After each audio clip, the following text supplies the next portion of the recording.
And I'm going to say hello and welcome to ICF South Florida International Coaching Week. Today is Wednesday, May 14th.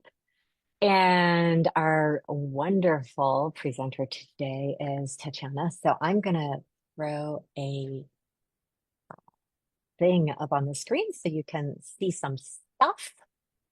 Our theme is inspire, transform, and thrive. And Tatiana is here because transform. Um, and you can't see that, can you? There we go. Now we can see it. Look at that magic. Um, she's, of course, she is a certified executive and life coach. She's a body language analyst and she's a mentor for coaches. Be careful what you say. She's an expert in lie detection. There's all these really interesting things. And she is reigning Miss Worldwide. She got that crown in 2024. And you only came to the US 2 years ago? Yeah, like 2 and a few months, Wow. yeah. Wow. Wow. So I'm gonna let you proceed with um whatever you want to focus on because the whole reigning Miss Worldwide, I got stuck on that and was like, did you do that? And what made you do that? And asking 5 million questions. So that's the only thing that's the thing I know the most about Tatjana. Um, Thank you. and Thank I you. know that we have a great program coming for us. Oh, and I do want to say she's so generous. All of the slides will be shared. So you do not have to furiously copy down everything she says or everything that's on the screen. The slides will be shared. Cool. Take it away. Perfect. Thank you. Thank you, Jana. I'm so pleased to be here and good afternoon, everybody. I am grateful that you found your precious time to come and spend today with us, with ICF South Florida chapter and me. And I would like also mention that if you have questions during my presentation, please text them in the chat so you don't forget them. And then at the end of the session, we will do a question and answer. So you can answer you can ask in person, but in case something comes up in the middle, so you just text in the chat and we'll see it later. Okay, and I'm going to share my presentation with you. Da-da-dum. And we will start.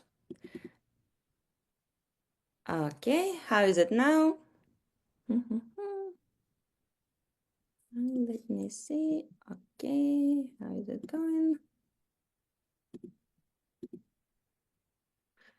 Okay. Can you see me and can you see the screen, please? Because it seems Yes. it's like I don't see you. I can only see the screen. Oh, Okay. you've got it on you probably have it on the widescreen mode where you see everything where you see Okay, your screen. I can Yeah. see. I can see on the side. Okay, so there are so much things I want to tell you. Well, I will not tell much about who I am, and I will tell you at the end of presentation why. Please remind me if I forget to say. And I want to start with that thing that how many of us, or of you, or everybody who had the intro calls, like a free discovery sessions, and then our clients say, "Thank you, I will think about that." Right, so we have that nearly every day, nearly every every time. Right, so there are some reasons for that, and it's not because something wrong with your coaching, it's because how we lead the intro calls. So the main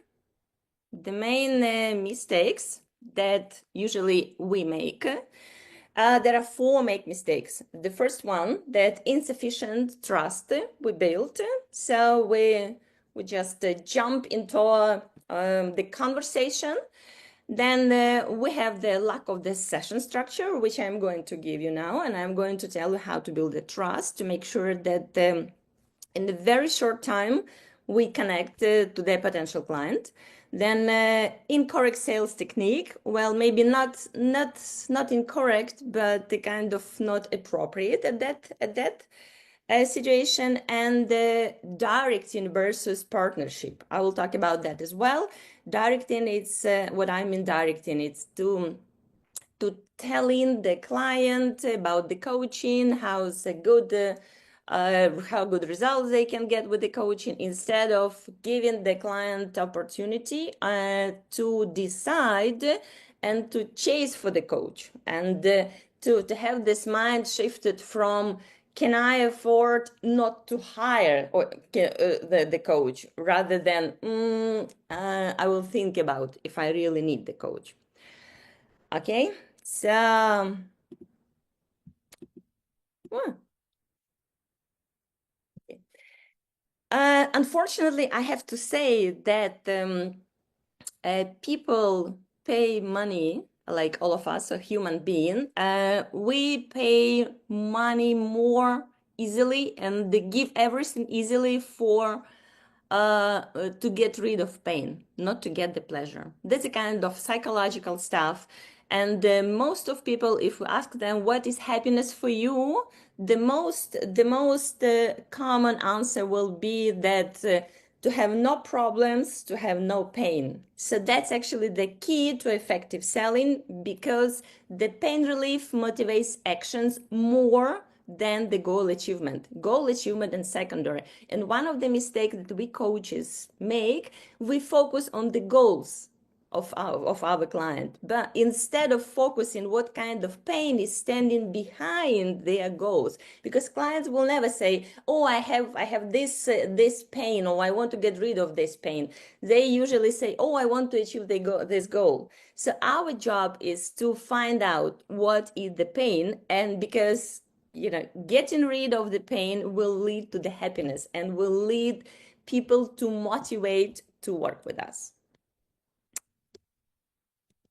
Okay. Now what's going on with this presentation? Oh, yeah. Well, as I said, so pain relief is a primary. So we should address to the immediate problems which cause stress and anxiety, and emotional or psychological discomfort or negative patterns. And then we can move forward to the goal benefit achievement, but it's really secondary. So I know it's maybe not the right way to say in terms of coaching, because we usually, even when we ask the client to form their request, we ask to form it in the positive sentence, in the positive directions, like what we want to get or to achieve. But I'm just saying that to keep in mind that behind each goal there is a pain, and later on I will give you the questions how to reveal this pain behind the goals. Okay. Okay, so clients come to us, like they come everywhere, like they come to the doctor, to psychologist, anywhere. So they seek for pain relief. They have a kind of idea that the magic pill. So I go to the doctor, I go to the coach, and I will get that magic pill, and everything will just become very, very nice, and I will get rid of all the problems. So the two key points the successful coach sales focus is the pain and time. So we should both address to these 2 points. So everything is based, as I said, on the pain avoidance. So that's a primary motivation which is driving all the decisions. Then the time pressure. That's actually comes from the sales. The reason why I just combined the sales and the coaching, because before I transitioned to coaching fully, I used to work as the CEO of the companies, as the project directors, and I did a lot of trainings for my sales team. So I took the sales technique and just adapted to the coaching, and then later on I will talk about how it relates to the ICF coaching standards. So we will focus on the pain avoidance, time pressure, and giving the solution that the client can get. Okay, and the sales mindset. So usually how we sell, we tell people the value, right? If you can see, I just made like to picture the donkey when we just push in or pull in the donkey in the shed and say, ah, come on, get here. But it doesn't work.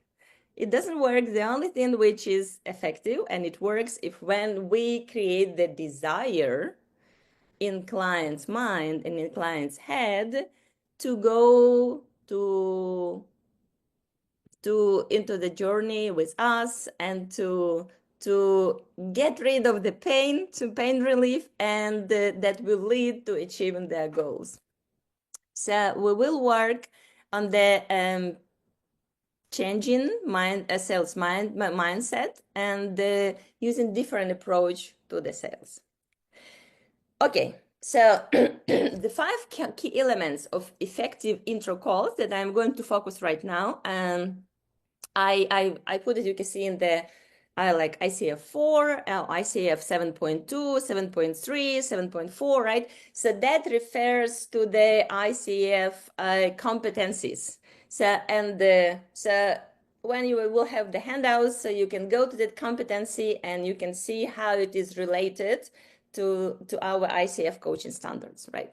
So we'll focus on the building trust in you as a person and a professional, then amplify the problem, then we create the urgency, then we'll show detachment, and we use a kind of technique which is called reverse psychology, right? I don't know if anybody familiar with the reverse psychology. It's like you kind of don't think about the pink elephant, right? And people will keep thinking about the pink elephant. So that's kind of this technique which I adapted to coaching. Okay, so building trust. Building trust, it's a very interesting thing. I truly believe that it consists of 3 main points: rapport building, subconscious connections through body language, well, because I'm a body language expert, and telling the stories. We will look at one of each one by one right now. Okay, so if we focus on the body language, that's actually my favorite part, to be honest.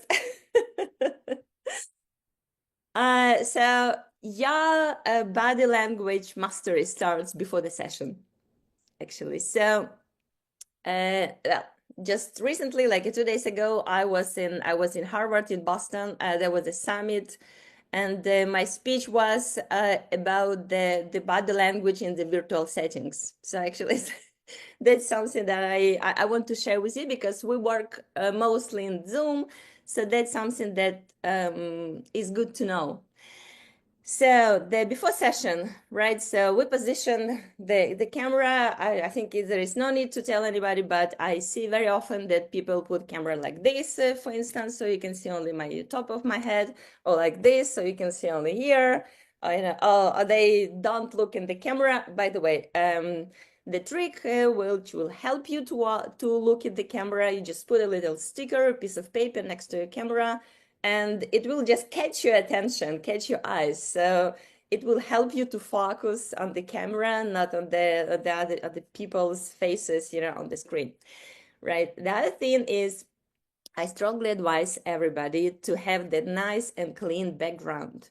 You can use a virtual like we're using or natural, but it's not really nice to blur it because blurring means something we are hiding. And to our brain, it is considered as there is something unknown that we don't want to trust. And again, so it comes to building trust. So I would suggest not to do that.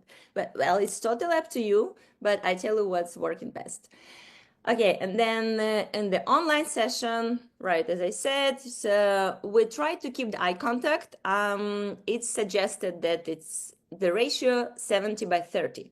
70% of your time you keep the eye contact, and 30% of your time you use it like you can look on the side and maybe you recall something or you make notes. So this ratio is the best in terms that your client feels connected, and also He doesn't feel that you are staring at him or you just abandon him making some notes or distracted, from your conversation.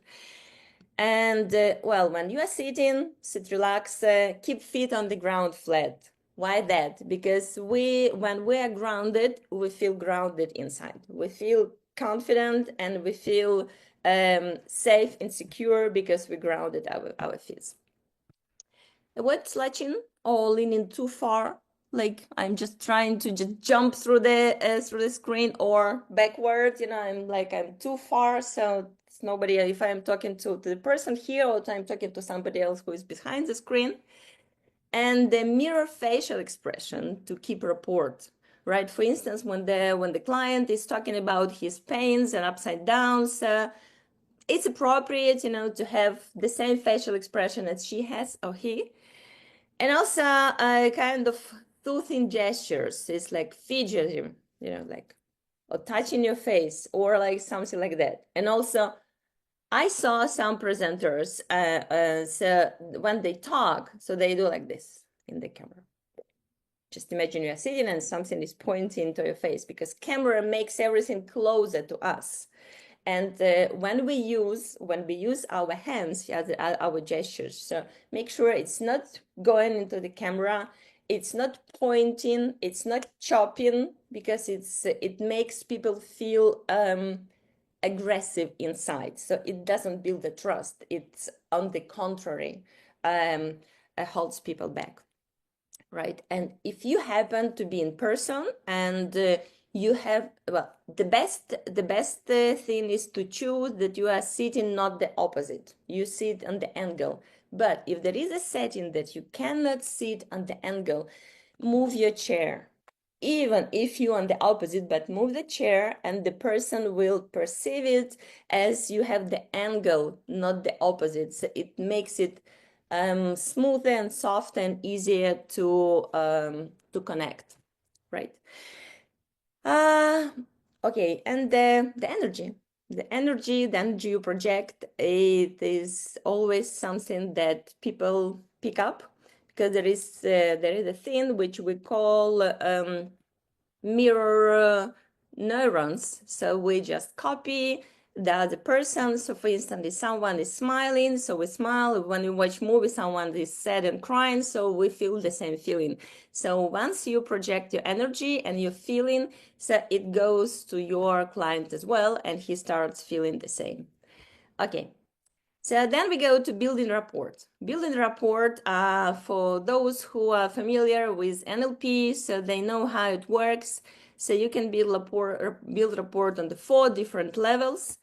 I would suggest to build at least on the 2, so it already gives a good grounding for trust. The first one, as I already started saying, that's emotional resonance, right? So demonstrate empathy, reflect, or like, how you doing? How was your day? And you start connected.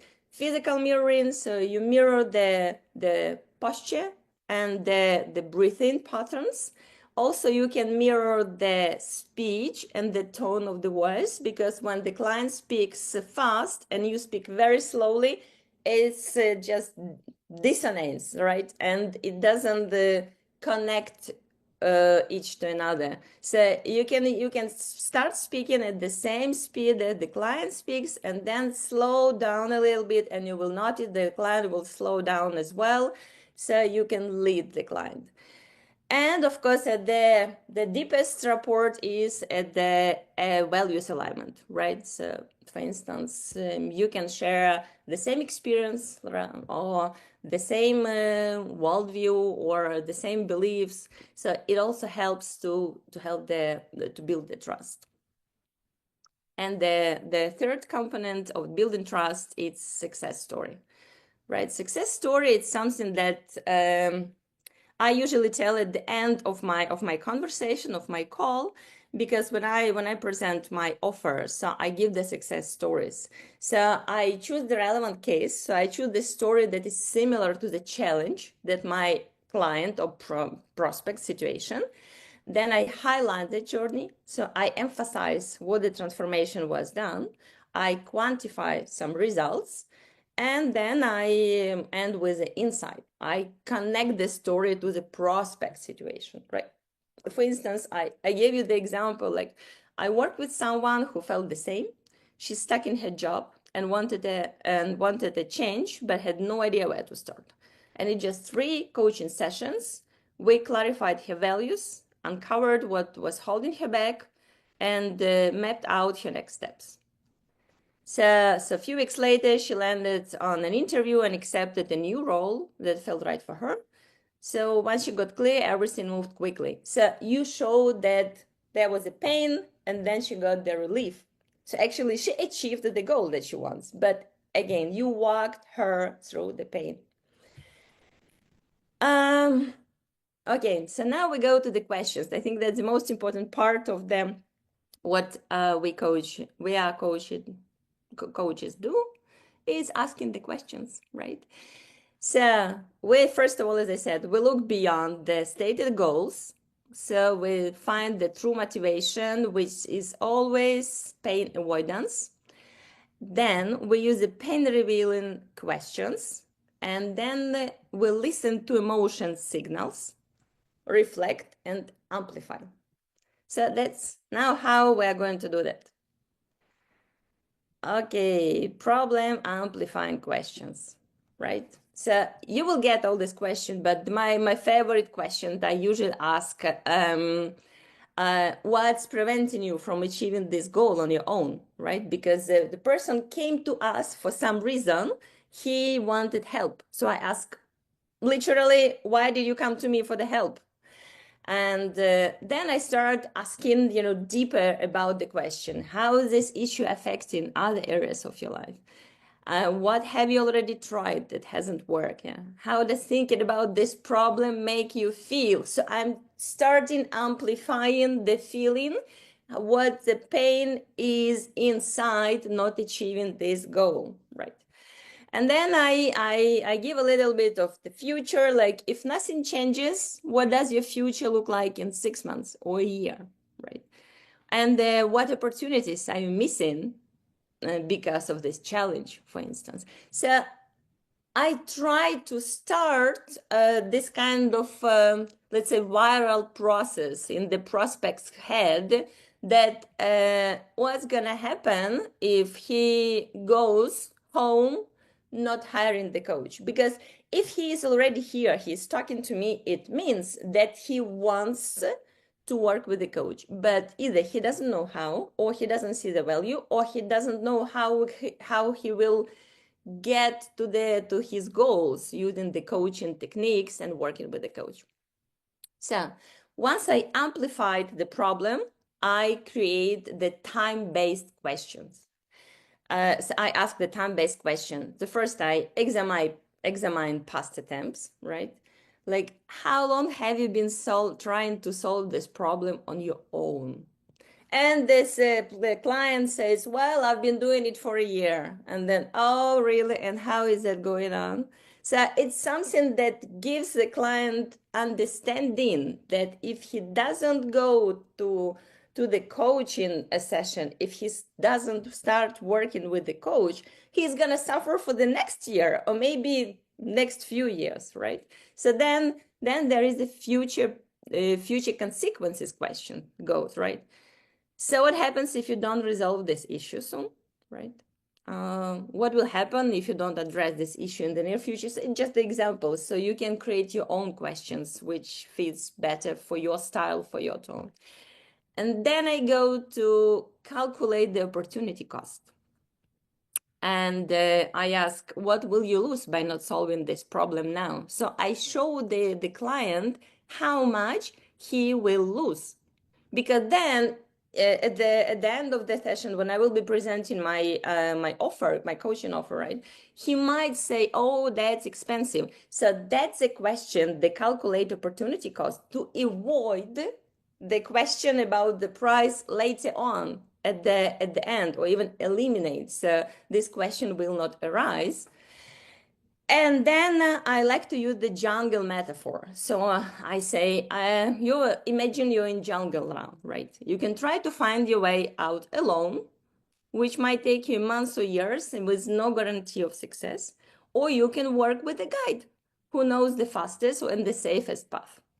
So, and then I asked the question, what's the real cost of wandering alone? And the client starts thinking even more deep about his problems, right? And then what are the chances of finding your way out at all? So I show the client that there might be a dead end if he goes on his own. So I just give him the questions to reflect on any possible outcomes of his situation if he works on this on his own or he works with a coach, right? And then I ask, that's my favorite question. I ask, how much time do you want to spend not knowing what to do with this issue? Because when the client comes to us, they see that he doesn't know what to do. And I ask, so how much more do you want to stay in this situation that you don't know? So, and then the clients start thinking, maybe that's okay. I'm okay with that situation. I go home. We'll talk about that. Or he start thinking, yes, must be something that I haven't thought about before. Okay, so then we go to demonstrate healthy detachment. So that's a kind of like, we don't pull donkey in the shed.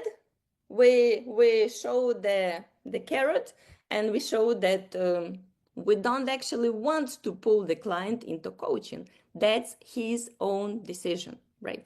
So I use the commitment scale. So I said, on the scale from 0 to 10, how ready are you to solve this problem now? Right? Not to how ready you are to work with the coach. Okay. And also, I lead the coach to his decision, or the client to his decision.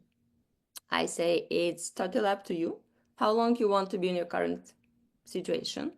And then he says, no, yes, but I decided that it's enough. Okay, then it's enough.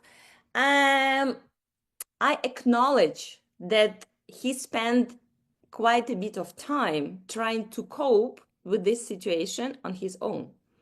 So I say to him that you've managed that issue until now somehow, so you can continue do it on your own.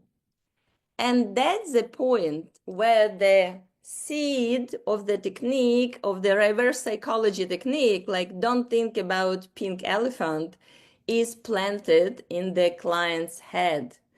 Because I say to him, so, well, you have been living somehow, so you can continue.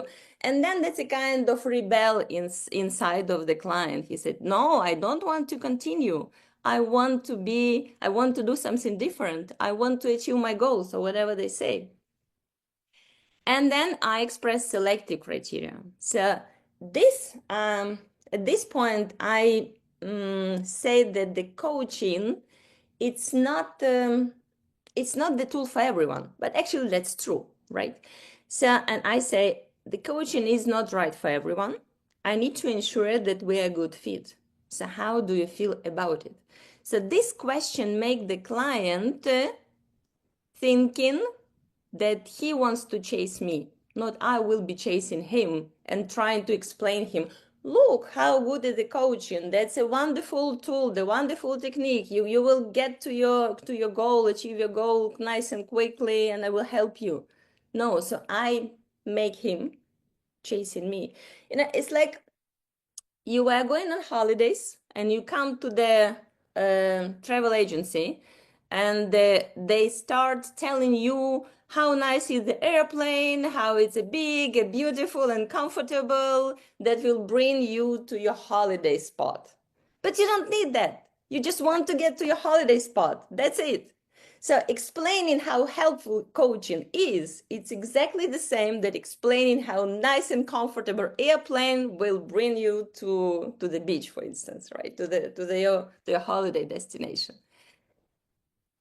So when it's done, so I go to my favorite part, which is reverse psychology techniques. What is that? That is, I made a table, so you will get it. So on the first column, the technique, then example on phrasing, and the client response. Because we ask questions not because to ask the questions, or not to make the client thinking, but okay, not only. When we ask questions, when we say something, the main goal of the message is the response that we want to get from the client, not to deliver the information.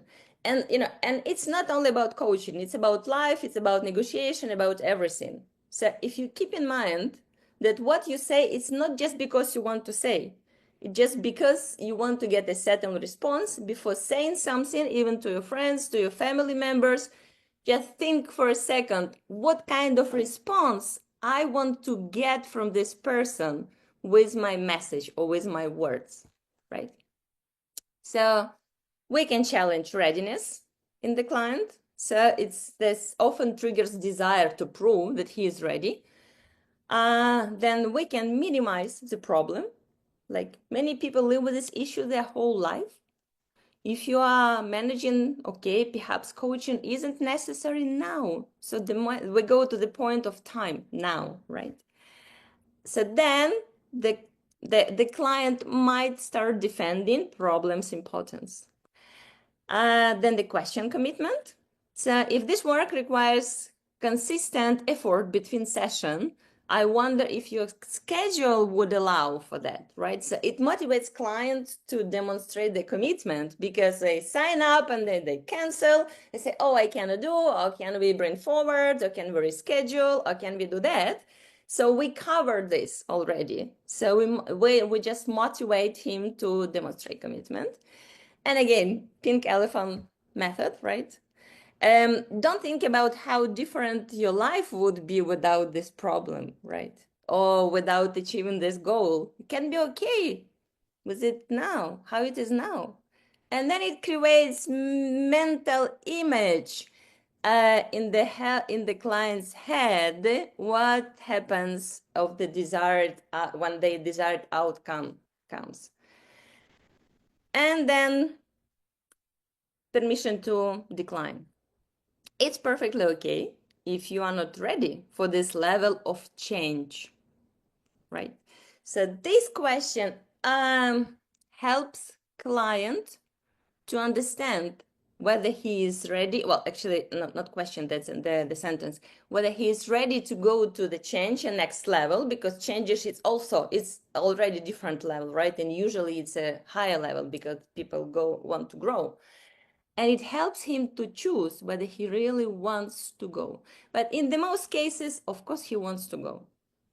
So this shifts his mentality, this way of thinking from should I hire this coach to can I afford not to hire this coach? Because during your questionnaires, your session, he already said, oh my God, if I don't get the coach, my life is gonna really fall apart. Or, oh my God, I don't want to be there. I don't want to get stuck at the point where I am. So at this point, you are not the one who tells him that coaching is a really powerful thing.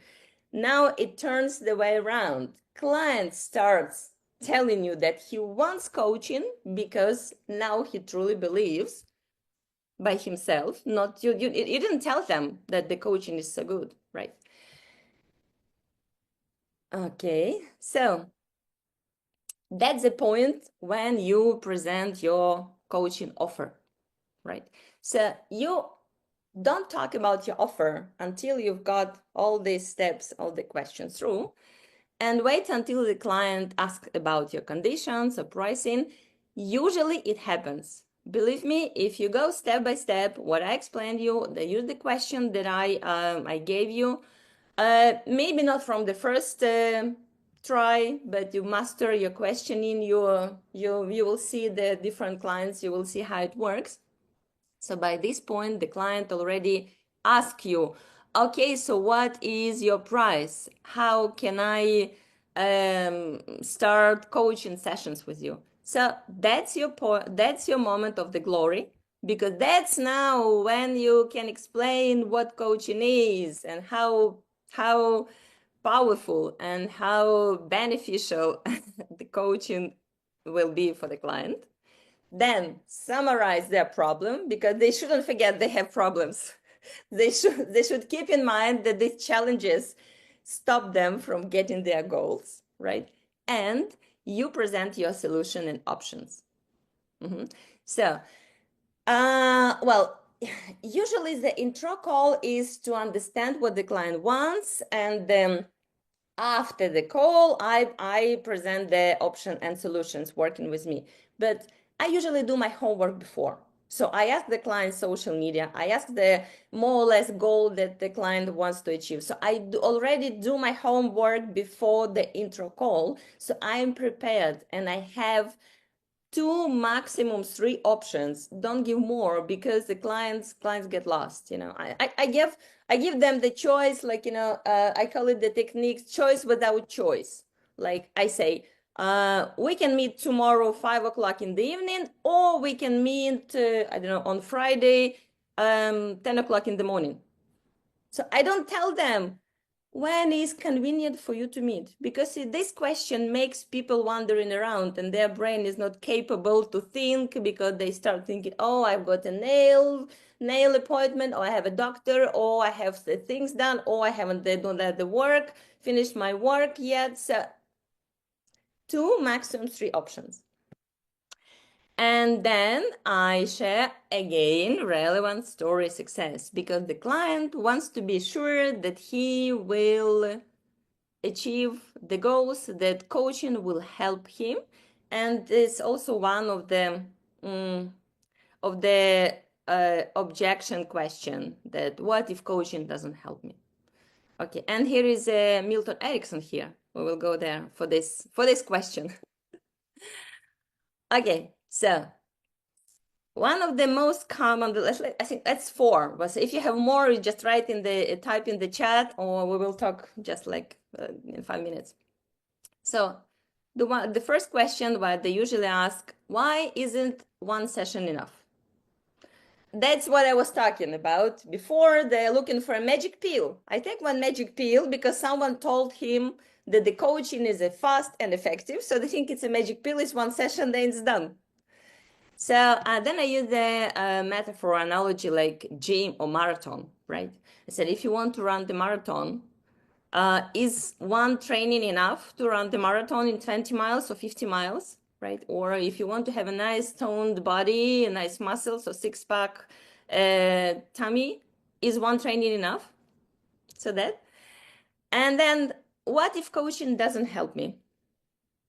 Then I talk from Milton Erickson principles, which one is change is inevitable, right?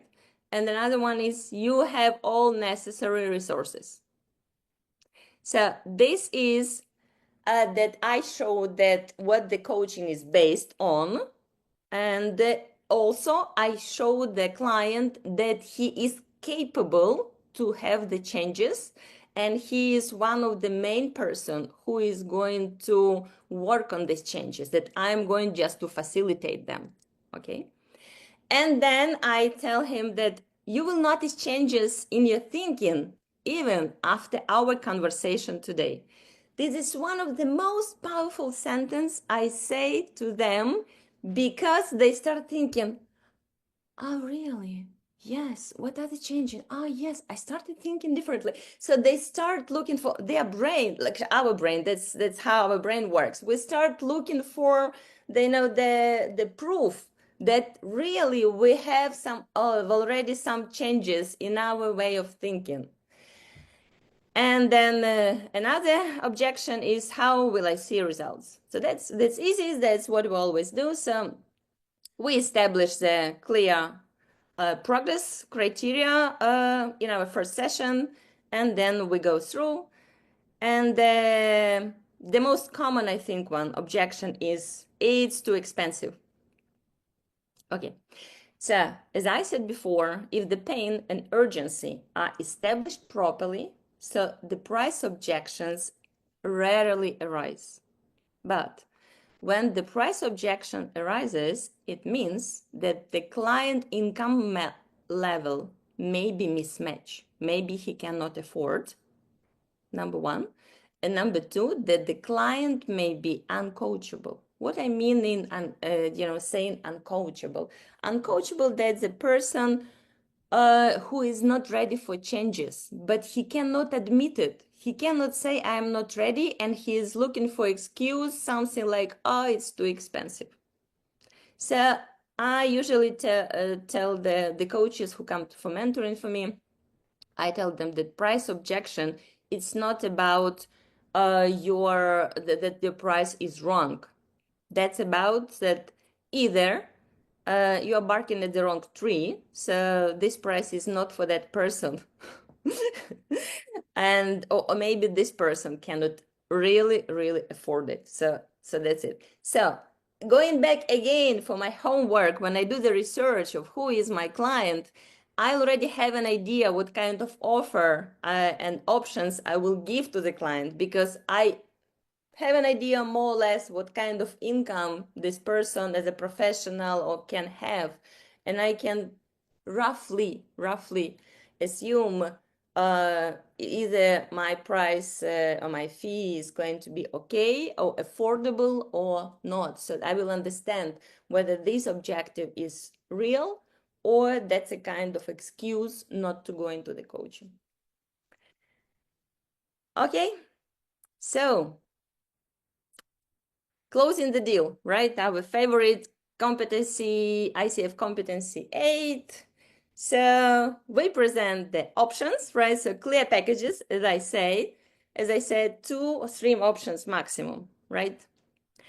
And then establish working condition, like frequency, duration, in between sessions, cancellation policy. And I prefer to take the payment 100% upfront. I don't know about you, but I prefer money first, and then so I openly say, when will you complete the payment? When are you ready to begin?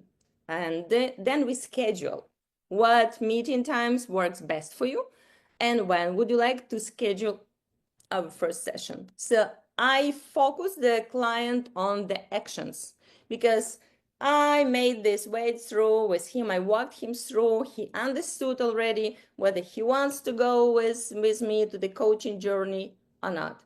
So that's the point when you ground the client and schedule the first session. So you schedule the window for payment and the first session. So the client already knows that he has a commitment. So he doesn't leave your intro call session, okay, let me think. So he leaves you with already action plan. First, to make the payment. Secondly, to show up for the first session. How does it sound to you? Too much information, right? Too much talking. Okay, so that was a lot. I was a bit afraid that I will not squeeze into the time slot, but here it is. So time to the questions, right? I can see there is something going in the chat, and I see okay, there is the question. So okay, while I'm looking through the chat, so please, welcome to ask your questions. So maybe you want to clarify something, or you want to share your experience with the intro calls, that something worked or didn't work, or you can share something with us. Karina said, I used it with my children. Yes. Okay.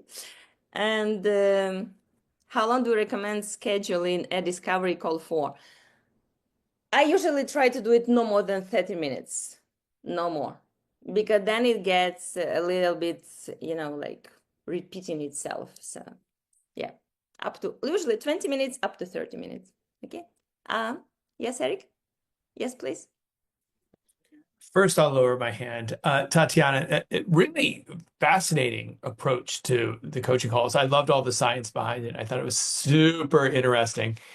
And I think it's one of those things where it's like, if you're gonna take this approach, then don't do it at discount rates. Do it at high market, know your I don't do value. discount rates. Why would I do discount rates? No. Absolutely, absolutely. Um, Very cool. Thank you so much for this today. It was very Thank you. Thank you, Wendy. Okay, can you go again calculating the opportunity cost with an example? Okay. So first I ask the question, how long have you been living in this situation or facing this challenge?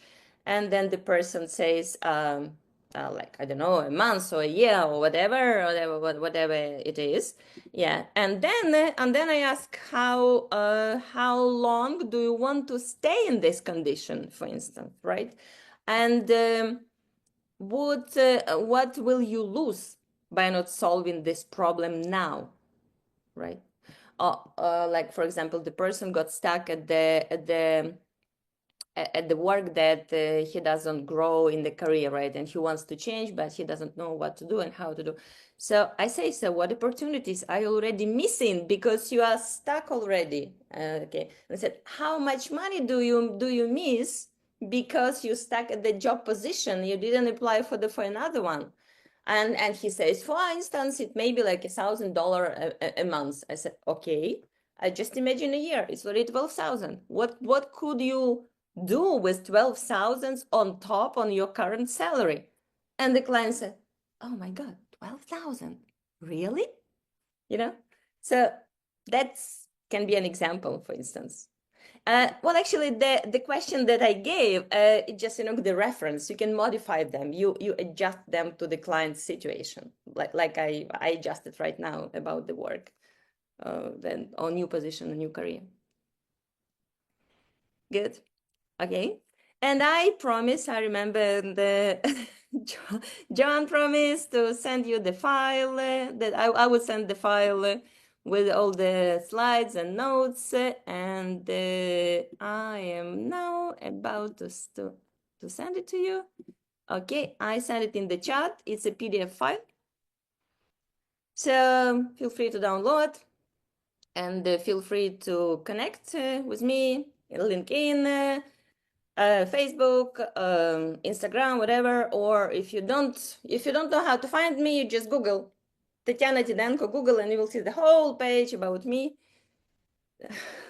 I was at the business show, right, which was the last week, and I ran out of my business cards.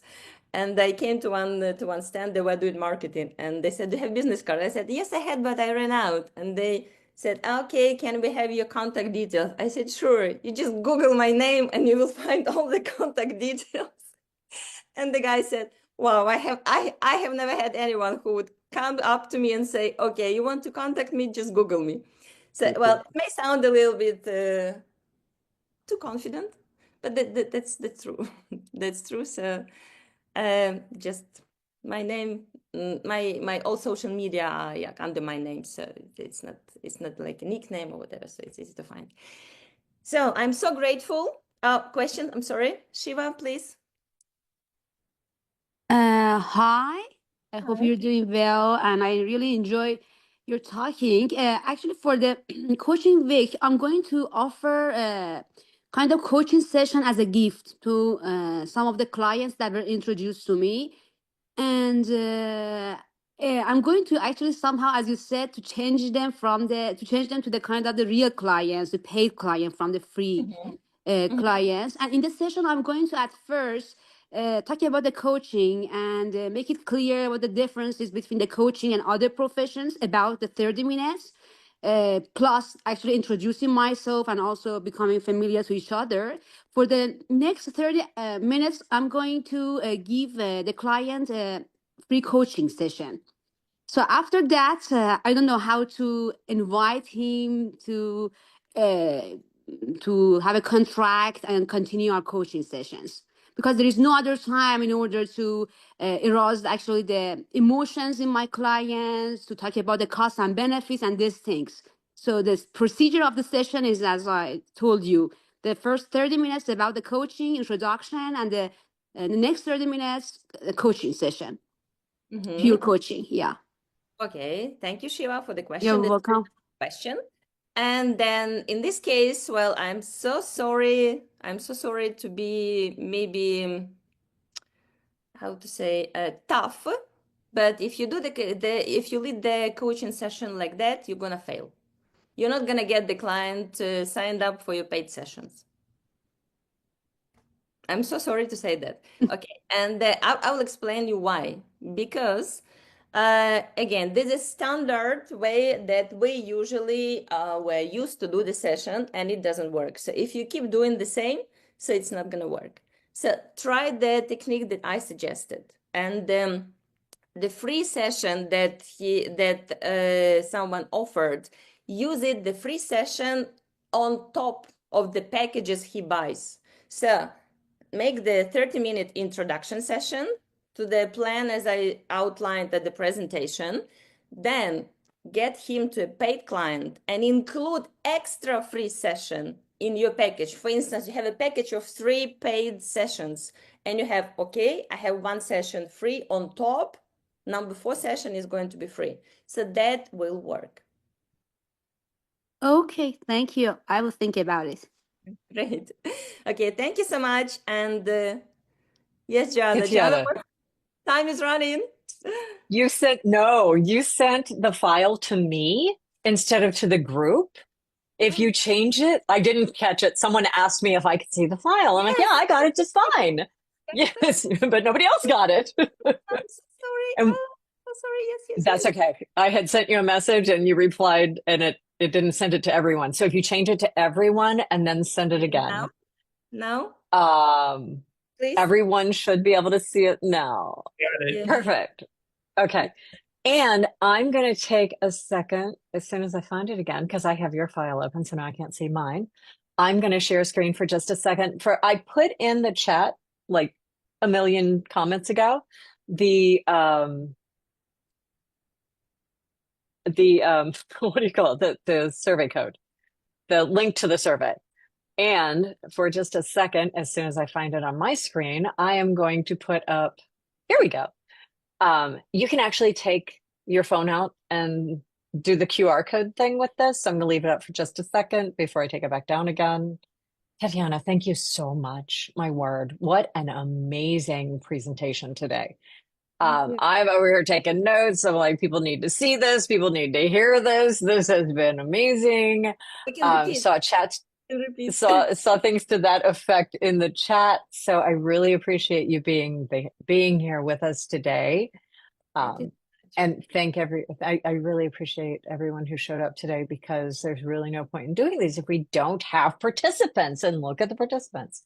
So thank you so much. That's great. Tatiana, anything else you want to offer before we clear up? Because we still have 4 minutes left, so then I'm going to open it back up for questions. I'm impressed how I'm good at timing, because I usually fail. I usually fail in timing. Well, one more thing, at the beginning of the presentation, I said, I will tell you why I'm not going to present myself, right? Okay, so the thing is that in the intro call, the client wants to talk about himself, not about you. Because if he already came to you, he made the journey to you, he already did some researches, he already went to your website, he already went to your LinkedIn, he went to any, or maybe if it's a friend's reference, so he already knows about you, who you are, what you are, where you are, how you are, and why. So you don't need to repeat to waste the time. And also at the end of the session, it is not in the presentation, but I should have added it. At the end of the presentation, at the end of the intro call, after the closing deal, here is money, here is everything. I say, is there anything you would like to know about me? And usually at this moment, the clients say, no, thanks, I know everything what I want. So give that time for your client, for his glory. You are already the star.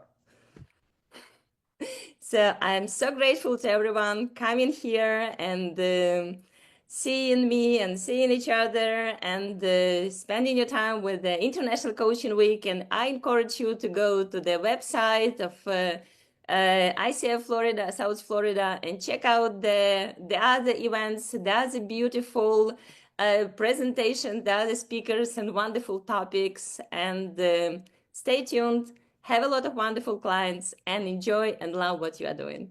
Thank you. Thank Bye-bye. you all so much. Amazing. Bye. Thank Amazing. you. Bye, Tatiana. Thank you. It was awesome. Bye, guys. Bye, everybody.